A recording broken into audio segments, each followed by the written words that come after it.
था आप सभी को फिर से मेरे एक नए वीडियो में। तो देखिए यहाँ पर आज हम लोग क्या करने वाले हैं, फिजिक्स के मोस्ट इंपॉर्टेंट ऑब्जेक्टिव क्वेश्चन को, जिसमें से हम लोगों ने 50 क्वेश्चन कर लिया था। तो चलिए देखते हैं आगे के भी क्वेश्चनों को देखते हैं। तो चलते हैं 51 नंबर क्वेश्चन पर, और उसी से हम लोग 51 नंबर क्वेश्चन से ही हम लोग आगे बढ़ेंगे। तो देखते हैं यहाँ पर, यहाँ आ गया हमारा 51 नंबर क्वेश्चन। देखिए यहाँ पर क्या है कि कार्बन प्रतिरोध का कलर कोड में लाल रंग का मान होता है। इसमें क्या कहा जा रहा है, लाल रंग का मान। और इसका ट्रिक मैंने आपको बताया था कि इसका क्या होता है कार्बन प्रतिरोध को जानने का। तो बीबी रोय जीबी वाला जो ट्रिक है इसे आपको याद रखना होगा, याद रहे। बीबी रोय जो जीबी है, बीबी रोय, देखिए ये वाला जो ट्रिक है आपको याद करना होगा। देखिए यहाँ पर हो गया 0 1 2 3, यह हो गया 4, यह हो जाएगा 5 और यह हो जाएगा 6। इस प्रकार से याद रखेगा। आगे भी कुछ है, 3 और है, लेकिन वहाँ से ज़्यादातर नहीं पूछा जाता। यहाँ पर देखिए किस प्रकार से होगा। यहाँ पर पूछा जा रहा है हमसे लाल, लाल यहाँ पर है। देखिए रेड जो है यह 2 नंबर पर है बच्चों। किस नंबर पर है, 2 नंबर पर है। ये ब्लैक है, ये ब्राउन है, ये रेड है, ऑरेंज है, येलो है, ग्रीन है, ब्लू है। इस प्रकार से याद रहेगा आपको। और देखिए रेड जो है लाल, लाल आता है हमारे कार्बन प्रतिरोध का कोड कितना होता है, 2। याद रहे बीबी रोय जीबी आप लिखकर भी इसे बना सकते हैं एकदम आसानी से। और देखिए यहाँ पर अगला नंबर क्वेश्चन क्या है, अगले नंबर क्वेश्चन पर बढ़ते हैं कि उसका हमारा आंसर क्या होगा और वह क्वेश्चन क्या है। तो देखिए कार्बन प्रतिरोध से ही क्वेश्चन है कि कार्बन प्रतिरोध के हरे रंग में किसका, इसमें हरा रंग के बारे में पूछा जा रहा है। लास्ट में जो था बीबी रोय जीबी, यहाँ पर देखिए बी रोय और यहाँ पर था जीबी। यहाँ पर देखिए ग्रीन जो है पूछा जा रहा है कितना परसेंट। तो देखिए यह हो जाएगा 0 1 2 3, यह हो जाएगा हमारा 4, यह हमारा 5 और 6। याद रहे ग्रीन जो है वह कितना पर है बच्चों, तो यह हो जाएगा हमारे 5वें नंबर पर। कितना पर, ऑप्शन नंबर सी जो है यहाँ पर हमारा राइट आंसर हो जाएगा। क्या हो जाएगा यहाँ पर, ऑप्शन जो सी दिया हुआ है यही हमारा राइट आंसर हो जाएगा। और देखिए यहाँ पर क्या है, कार्बन प्रतिरोध के रंग कोड में पीला रंग का मान। तो याद रहे पीला जो है, पीला होता है 4 नंबर पर। एक बार आप लिख कर भी देख सकते हैं कि कार्बन प्रतिरोध में पीला रंग जो होता है वह 4थे स्थान पर आता है। और देखते हैं अगले नंबर क्वेश्चन पर। अगला नंबर क्वेश्चन क्या है कि विद्युत का सबसे अच्छा चालक निम्नलिखित में से कौन है। तो विद्युत का सबसे गुड कंडक्टर के बारे में यहाँ पर पूछा जा रहा है। तो वह कौन सा हो जाएगा, तो वह हो जाएगा बच्चों चांदी। सिल्वर जो होता है वह विद्युत का बहुत ही अच्छा चालक होता है। यह याद रहे आपको कि विद्युत का सबसे अच्छा चालक जो है वह चांदी ही होता है। और देखिए प्रतिरोधों के समांतर क्रम में निम्नलिखित में से कौन सी राशि समान रहती है। तो समान इसमें से कौन सा राशि रहता है बच्चों, तो यहाँ पर हमारा आंसर हो जाएगा विभवांतर। विभवांतर जो है वह समान रहता है समांतर क्रम में, प्रतिरोधों के समांतर क्रम में।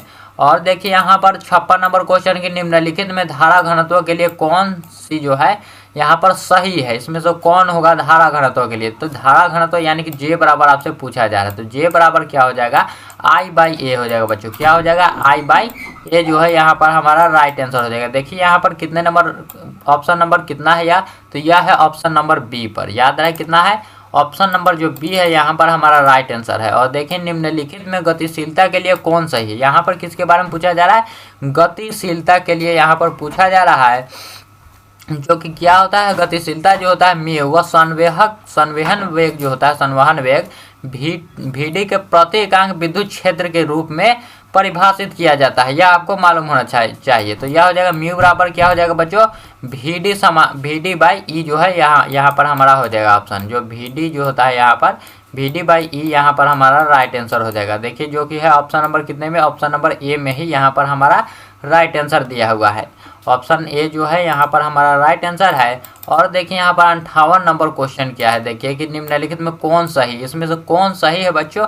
तो 1 वाट बराबर कितना होता है, तो 1 वाट बराबर होता है 1 जूल प्रति सेकेंड। कितना होता है, 1 वाट बराबर होता है बच्चों, याद रहे 1 जूल प्रति सेकेंड, याद रहे। और देखिए अगले नंबर क्वेश्चन पर। अगला नंबर क्वेश्चन क्या है यहाँ पर कि नीला रंग के लिए प्रतिरोध कलर कोड होता है। नीला जो है वह 6ठे स्थान पर आता है बच्चों। याद रहे बीबी रोय जीबी, लास्ट में जो ब्लू आ रहा है वह हमारे 6ठा नंबर पर आता है। और देखिए यहाँ पर क्या है क्वेश्चन, यहाँ पर देखिए कि विभव मापी से मुख्यतः क्या मापा जाता है। तो विभव मापी जो है उसे हम लोग मुख्यतः यानी कि ज़्यादातर क्या मापते हैं, तो उससे हम लोग मापते हैं यहाँ पर विभवांतर को मापते हैं, विभवांतर को ही हम लोग मापते हैं। विभवांतर क्या होता है बच्चों, यह भी आपको याद रहना चाहिए। दो बिंदुओं के बीच की दूरी को हम लोग विभवांतर कहते हैं। और देखिए यहाँ पर क्या है क्वेश्चन, देखिए कि जब किसी एमीटर को शंट किया जाता है तब परिपथ का कुल प्रतिरोध जो होता है वह क्या होता है। यहाँ पर एमीटर को शंट किया जा रहा है, तो एमीटर को अगर शंट किया जाता है तो परिपथ जो है उसका कुल प्रतिरोध जो है बच्चों वह क्या होगा, तो वह हो जाएगा घट जाएगा। याद रहे क्या होगा, वह घट जाएगा, क्योंकि समान यहाँ पर देखिए शंट जो होता है वह कम प्रतिरोध होता है, जिसे गैल्वेनोमीटर के साथ अगर समांतर क्रम में जोड़ा जाता है तो समांतर क्रम में जुड़ने पर परिपथ का जो कुल प्रतिरोध होता है वह घट जाता है, याद रहे आपको। और देखिए यहाँ पर अगला नंबर क्वेश्चन क्या है कि विद्युत वाहक बल की इकाई, तो विद्युत वाहक बल की इकाई हो जाएगा वोल्ट। याद रहे विद्युत वाहक बल हो, विभवांतर हो, विभव हो, सबका जो है इकाई यानी कि SI मात्रक हमारा वोल्ट ही होगा। और देखिए यहाँ पर क्या है क्वेश्चन कि पदार्थ की प्रतिरोधकता के लिए निम्नलिखित में कौन सही है। पदार्थ की प्रतिरोधकता के लिए यानी कि यहाँ पर क्या कहा जा रहा है, रो बराबर हमसे पूछा जा रहा है। रो बराबर क्या होता है बच्चों, तो रो बराबर जो है यहाँ पर रो बराबर RA/L होता है। क्या होता है, रो बराबर RA/L होता है, यह हमने देखा है, क्योंकि यह जो है रेजिस्टेंस के फार्मूला से निकलता है। और देखिए यहाँ पर क्या हो जाएगा ऑप्शन, देखिए अगला नंबर क्वेश्चन कि t समय तक धारा I के प्रवाह के कारण R प्रतिरोध के चालक में उत्पन्न ऊष्मा होती है। उत्पन्न ऊष्मा जो होता है I² होता है बच्चों। क्या होता है, ऑप्शन नंबर सी जो है यहाँ पर I²RT, यही हमारा राइट आंसर हो जाएगा। I²RT जो है यहाँ पर सही हो जाएगा। और देखिए जब किसी एमीटर को शंट किया जाता है तो इसकी माप सीमा क्षेत्र क्या होता है, तो एमीटर को अगर हम लोग शंट करते हैं, क्या किया जा रहा है यहाँ पर, एमीटर को शंट किया जाता है तो इसकी माप सीमा क्षेत्र जो है बच्चों वह बढ़ जाता है। क्या होता है, बढ़ता है, याद रहे। और सभी क्वेश्चनों का आंसर आप लोग कमेंट में देते चलिएगा। यहाँ पर आप बताइए कि विद्युत वाहक बल की इकाई, मैंने ऊपर ही बताया था विद्युत वाहक बल की इकाई क्या है, न्यूटन है, जूल है, वोल्ट है या फिर न्यूटन प्रति एम्पियर है बच्चों। इसका आंसर आपको देना है कॉमेंट में, इसका आंसर क्या हो जाए, क्योंकि इस क्वेश्चन का आंसर मैंने आपको ऊपर ही दे दिया है, तो इसका आंसर आप कॉमेंट में जरूर दीजिएगा। और देखिए अगला नंबर क्वेश्चन कि पदार्थ की प्रतिरोधकता, इसका भी आंसर जो है मैंने ऊपर दे दिया है, क्योंकि यह जो है ये रिपीट हो गया है ज़रा सा। और देखिए यहाँ पर इसे भी ये भी हो चुका है, और यहाँ पर देखिए ये भी हो गया है। हाँ यहाँ पर देखिए, यहाँ से हम लोग चलते हैं। देखिए क्या है कि चालक के अंदर इलेक्ट्रॉन की गति होती है, तो चालक जो है कंडक्टर, यहाँ पर जो चालक है, चालक के अंदर इलेक्ट्रॉन की गति किस प्रकार से होती है बच्चों, तो वह होता है अपसरित। क्या होता है, अपसरित, जिसे हम लोग ड्रिफ्टिंग भी कहते हैं इंग्लिश में। और देखिए यहाँ पर अपसरित जो है यहाँ पर हमारा राइट आंसर हो जाएगा। और देखिए अगले नंबर क्वेश्चन पर, अगला नंबर क्वेश्चन यहाँ पर क्या है कि वैद्युत संबंधित किरचॉफ जो है उसका द्वितीय नियम किससे संबंध रखता है, तो पहला नियम जो है बच्चों वह आवेश से रखता है, लेकिन दूसरा नियम के बारे में पूछा जा रहा है, इसलिए हमारा क्या हो जाएगा, ऊर्जा संरक्षण से।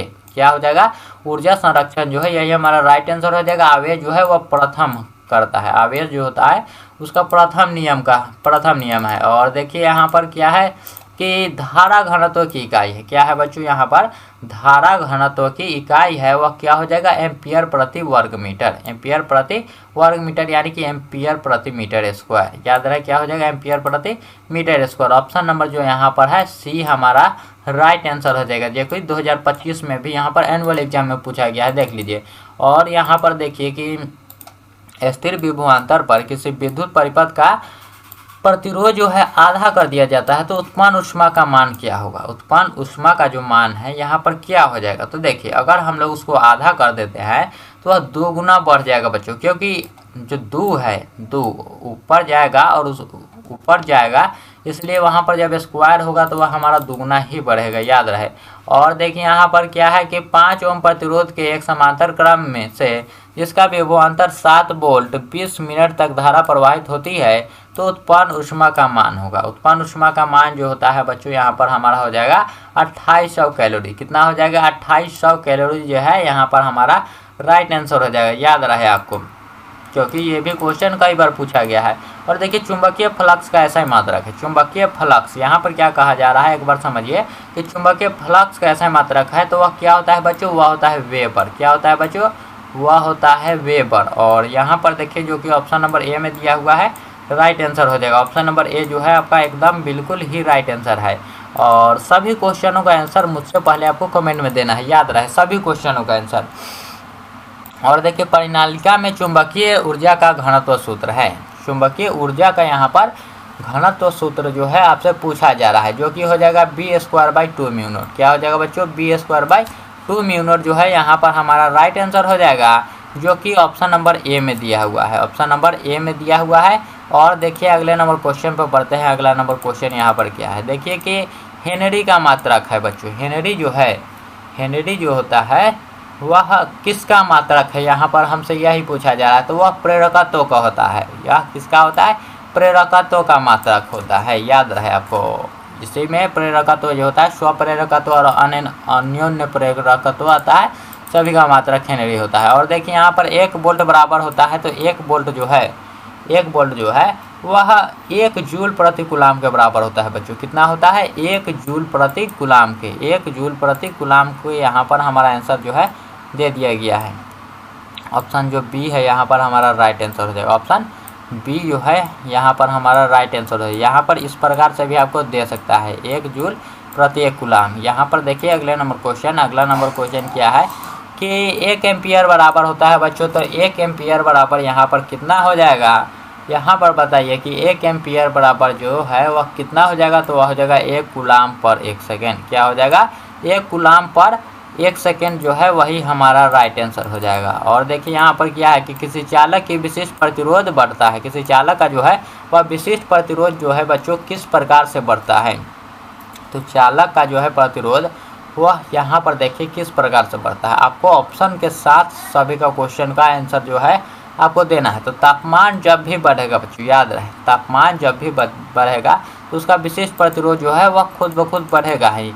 और देखिए यहाँ पर चुंबकीय क्षेत्र के फ्लक्स की एसआई इकाई, चुंबकीय क्षेत्र के फ्लक्स, यहाँ पर क्या कहा जा रहा है बच्चों, चुंबकीय क्षेत्र के फ्लक्स, जो कि ये भी हमारा यही हो जाएगा। कहीं कहीं आपको टेस्ला भी मिल सकता है, लेकिन वेबर जहाँ तक मुझे लगता है वह सही होगा। और देखिए ए मीटर का प्रतिरोध होता है बच्चों। तो ए मीटर जो है, ए मीटर का प्रतिरोध जो होता है वह बहुत क्या होता है बच्चों, बहुत कम होता है, याद रहे। ए मीटर जो है उसका जो है बहुत कम होता है, याद रहे आपको। और देखिए अगर यहीं पर आदर्श एमीटर दिया हुआ होता, आदर्श एमीटर, तो उसका 0 हो जाता, क्या हो जाता, 0। और यहीं पर अगर वोल्ट मीटर दिया हुआ होता तो बहुत अधिक होता है, ये भी याद रहे आपको। और यहाँ पर देखिए अगले नंबर क्वेश्चन पर चलते हैं। अगला नंबर क्वेश्चन क्या है कि चुंबकीय क्षेत्र बी, यहाँ पर बी यानी कि चुंबकीय क्षेत्र के बारे में बोला जा रहा है, उसका ऊर्जा घनत्व के बारे में पूछा जा रहा है। तो ऊर्जा घनत्व हमने ऊपर ही पढ़ा था, क्या होता है, b²/2μ0 पढ़ा था। क्या पढ़ा था हमने, b²/2μ0 जो है हमने ऊपर ही पढ़ा था। इसका ऑप्शन नंबर जो है वह कितना हो जाएगा, ऑप्शन नंबर जो है यहाँ पर बी हमारा राइट आंसर हो जाएगा बच्चों। क्या हो जाएगा, ऑप्शन नंबर बी। और देखिए यहाँ पर क्या है क्वेश्चन की चुंबकीय क्षेत्र बी में अवस्थित एम चुंबकीय आघूर्ण वाले धारापात द्वारा अनुभूत बल आघूर्ण टाउ का मान होता है। तो टाउ का मान जो है बच्चों यहाँ पर हमारा क्या होगा, यही हमसे पूछा जा रहा है। तो टाउ बराबर हो जाएगा m क्रॉस b। क्या हो जाएगा, यहाँ पर वेक्टर भी आपको दिया जा सकता है, ये भी याद रहे। टाउ बराबर हमारा क्या हो जाएगा, m क्रॉस b। यहाँ पर हमारा राइट आंसर हो जाएगा, जो कि ऑप्शन नंबर ए में दिया हुआ है। और देखते हैं अगले नंबर क्वेश्चन को। अगला नंबर क्वेश्चन यहाँ पर क्या है कि आदर्श एमीटर का प्रतिरोध होता है। तो मैंने ऊपर ही आपको बताया था कि आदर्श एमीटर का प्रतिरोध जो है वह 0 होता है। क्या होता है बच्चों, वह 0 होता है। और देखते हैं अगले नंबर क्वेश्चन पर भी बढ़ते हैं। सभी क्वेश्चनों का आंसर हम लोग अच्छी तरीके से करेंगे कि एक वृत्तीय धारावाही लूप की त्रिज्या अगर दुगनी तथा धारा जो है उसको आधी कर दी जाती है तो इसका चुंबकीय आघूर्ण बच्चों क्या हो जाएगा। इसका क्या पूछा जा रहा है, चुंबकीय आघूर्ण पूछा जा रहा है, जो कि हो जाएगा बच्चों यहाँ पर दुगुना हो जाएगा। क्या हो जाएगा, दुगुना यहाँ पर हमारा राइट आंसर हो जाएगा। और देखते हैं अगले नंबर क्वेश्चन को कि शलकुंडली गैल्वेनोमीटर में प्राप्त धारा का मान समानुपाती होता है। तो धारा का मान जो है I जो है वह I समानुपाती होता है विक्षेप के। किसके होता है बच्चों, I समानुपाती होता है विक्षेप के। यहाँ पर ऑप्शन नंबर जो ए दिया हुआ है यही हमारा राइट आंसर है बच्चों। ऑप्शन जो ए है यही हमारा राइट आंसर है। और देखिए यहाँ पर अगले नंबर क्वेश्चन को, अगला नंबर क्वेश्चन यहाँ पर क्या है कि अनुचुंबकीय पदार्थ की प्रकृति है। अनुचुंबकीय पदार्थ जो होता है उसकी प्रकृति क्या होती है। तो अनुचुंबकीय पदार्थ की प्रकृति होती है स्थिर प्रकृति। क्या होता है, स्थिर प्रकृति का होता है वह। और यहाँ पर देखिए कि चुंबकीय विषुवत रेखा पर नमन कोण का मान होता है। तो चुंबकीय विषुवत रेखा पर अगर आपसे पूछा जाए तो नमन कोण का मान हो जाएगा बच्चों 0 डिग्री। विषुवत रेखा पर 0 डिग्री ही हमारा राइट आंसर हो जाएगा। और देखिए लोहा होता है, तो बच्चों लोहा जो है वह क्या होता है, तो लोहा जो है वह लौ चुंबकीय होता है, लौ चुंबकीय पदार्थ है।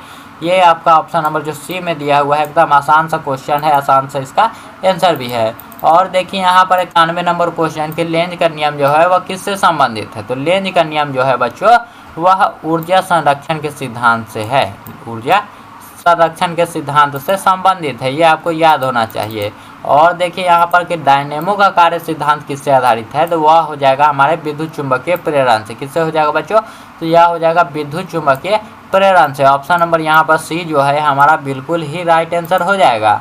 और देखते हैं 93 नंबर क्वेश्चन है कि परिनालिका में चुंबकीय ऊर्जा घनत्व का सूत्र है। परिनालिका में चुंबकीय ऊर्जा घनत्व का सूत्र पूछा जा रहा है, जो कि हो जाएगा b²/2 म्यू नॉट। क्या हो जाएगा बच्चों, b²/2 म्यू नॉट यहाँ पर हमारा राइट आंसर होगा। और देखिए एक पूरे चक्र में प्रतिवर्ती धारा का माध्यमान होता है। क्या कहा जा रहा है बच्चों, यहाँ पर पूरा चक्र के बारे में बोला जा रहा है। और पूरा चक्र में बच्चों शून्य होता है, अगर चक्र जो है वह पूरा हो तो वह शून्य हो जाएगा हमारा। और देखिए विद्युत लेपन में व्यवहार आने वाली धारा होती है, तो विद्युत लेपन जो है इसमें कौन सी धारा का हम लोग व्यवहार करते हैं, उपयोग करते हैं, तो यह हमारा हो जाएगा डीसी धारा का। किसका, डीसी यहाँ पर हमारा राइट आंसर हो जाएगा डिस्ट धारा का, डायरेक्ट करंट का। और देखिए अगला नंबर क्वेश्चन 96 नंबर कि प्रतिबाधा का मात्रक है। प्रतिबाधा का मात्रक क्या हो जाएगा बच्चों, यहाँ पर देखिए कि प्रतिबाधा का मात्रक जो है वह ओम हो जाएगा। किसका हो जाएगा, रेजिस्टेंस के क्या हो जाएगा, ओम मात्रक होता है, ये आपको मालूम होना चाहिए। और देखिए यहाँ पर निम्नलिखित में कौन सी किरणें विद्युत क्षेत्र द्वारा विक्षेपित नहीं होती। कौन सी किरण है जो विद्युत क्षेत्र द्वारा भी जो है वह विक्षेपित नहीं होती है, तो यहाँ पर वो आ जाएगा गामा किरण। कौन सा हो जाएगा बच्चों, यहाँ पर हो जाएगा गामा किरण, याद रहे आपको। और देखिए अगला नंबर क्वेश्चन 98 नंबर क्वेश्चन कि जब प्रकाश की एक किरण ग्लास स्लैब में प्रवेश करती है तो इसका तरंगदैर्घ्य जो है वह क्या होता है। तो प्रकाश की किरण जो है जब ग्लास स्लैब में प्रवेश करती है, जब प्रकाश किरण ग्लास स्लैब में प्रवेश करती है तो इसका तरंगदैर्घ्य जो है वह घटता है बच्चों। क्या होता है, घट जाता है, यह आपको याद होना चाहिए।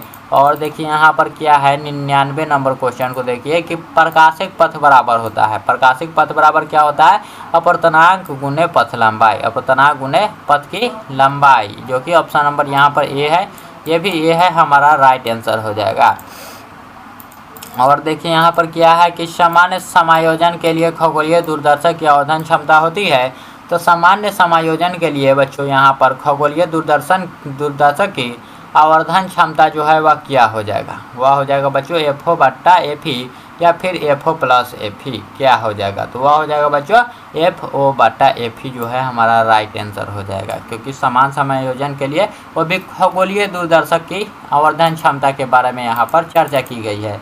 और देखिए यहाँ पर अगला नंबर क्वेश्चन कि साबुन के बुलबुले जो है वह रंगीन क्यों दिखाई देते हैं, तो वो रंगीन दिखाई देते हैं व्यतिकरण के कारण। किसके कारण बच्चों, तो यह रंगीन दिखाई पड़ते हैं व्यतिकरण के कारण, याद रहे आपको। और देखते हैं अगले नंबर क्वेश्चन को कि किसी आवेशित खोखले गोलाकार चालक के भीतर विद्युत तीव्रता का मान होता है बच्चों। खोखला गोला के भीतर बोला जा रहा है। और याद रहे कि तीव्रता हो, फ्लक्स हो, क्षेत्र हो, आवेश के अलावा जितना भी हो सब जो होता है वह शून्य होता है, विभव के अलावा जितना भी है। और देखिए यहाँ पर कि कूलम बल है बच्चों, तो कूलम जो है वह केंद्रीय बल और विद्युत बल दोनों ही है बच्चों। क्या है, वह केंद्रीय बल और विद्युत बल दोनों ही होता है, यह आपको याद होना चाहिए।